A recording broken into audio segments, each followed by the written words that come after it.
Everyone, this is Chris Burns from SlashGear.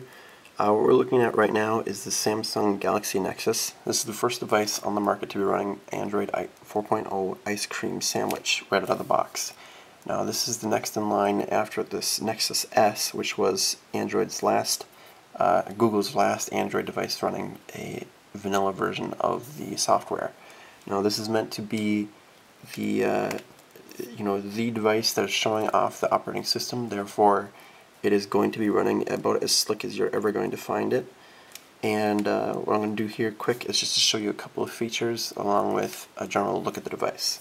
Now first, you'll see that we do have a nice new live wallpaper on the background here. The way to get to wallpapers is just to hold down on the screen, where before holding down on the screen would allow you to add other things like widgets and icons. You're able to do that from a separate place. Now this is just to add wallpapers. So what we're going to do is go to wallpapers actually and see that we have several things. This is pretty much the classic ice cream wallpaper that everyone's been using. We'll go ahead and set that, and then we have it. Now to get things like widgets, like this nice widget right down here that will allow you to switch your settings very quickly, you want to go either up through here or down in the same place that you'd be getting your apps. Now to add your apps, you do essentially the same thing you've always done, is to hold down in there and then add it to the screen you want. Go ahead and add it there. Next we'll go to our widgets. You can either get to your widgets by hitting your widgets up here, hitting that tab, or if you're in apps you can just slide on over there. Now as you can see, we have a wide variety of widgets right out of the box. We'll go ahead and add something like, we'll add Google Plus Photos, right like that. Now the cool thing about this is Google Plus comes with this device right out of the box. This is the first release of Android that's existed at the same time as Google Plus, as Google Plus is relatively new. It just came out this year. It has the newest version of Google Plus on it right out of the box, so you'll be integrated just as well as you are with Gmail and your Android Market, etc. You also have integration with music. Music works with your Google account just as well as the other ones do.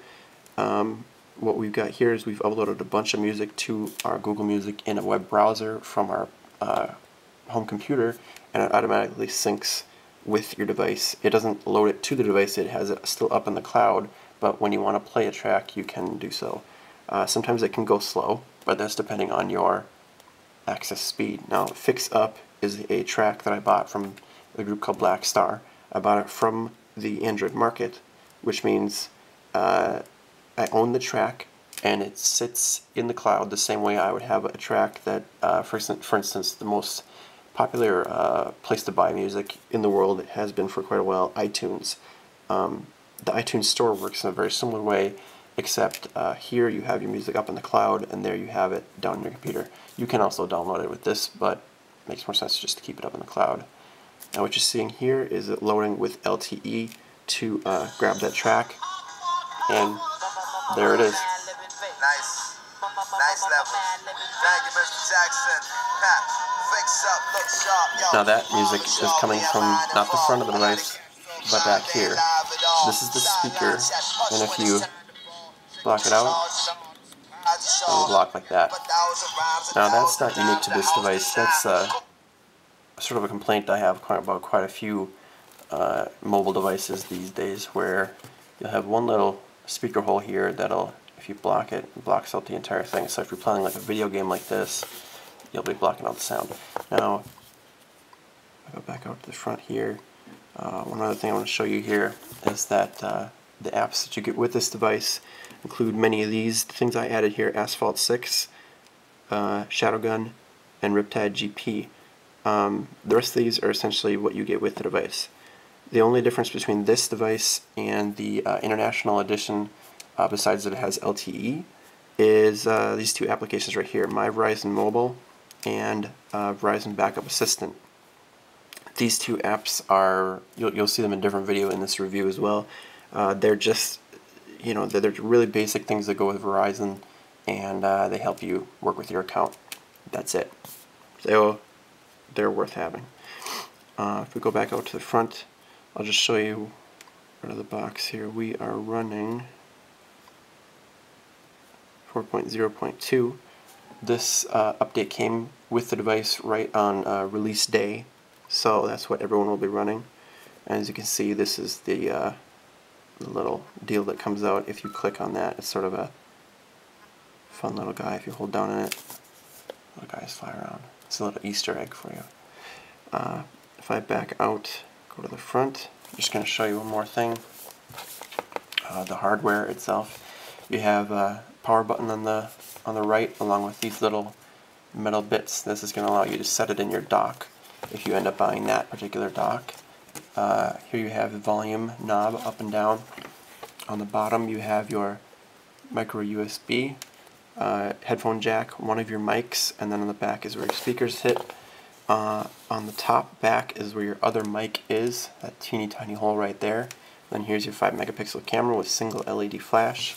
You can see that this is the Verizon version, 4G LTE. It's Samsung, and the whole device is plastic around the side, plastic on the back. This is a slightly softer plastic. It is textured.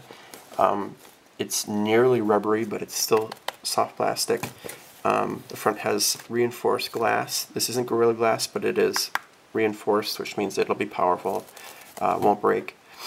If you take the back off, you're able to see that this device does indeed have a battery which works with near field communication. That's NFC. That will in the future be able to have you working with this device just to do things like tap on a register at a store and pay for your whatever you purchased. Right now that's only working with a Google Wallet, but this device does not work with Google Wallet. That's specifically different from the Nexus S, which still does work with Google Wallet. We'll see in the near future if this one ends up working that way. Right now it seems like Verizon's going to end up having their own little service that is very similar. There's stuff you can see in here is, again, the camera, it can be seen all the way through. That has a hole right there, so this can see through. Then you have your SIM card right here for your LTE, and that's it. There's no space for a micro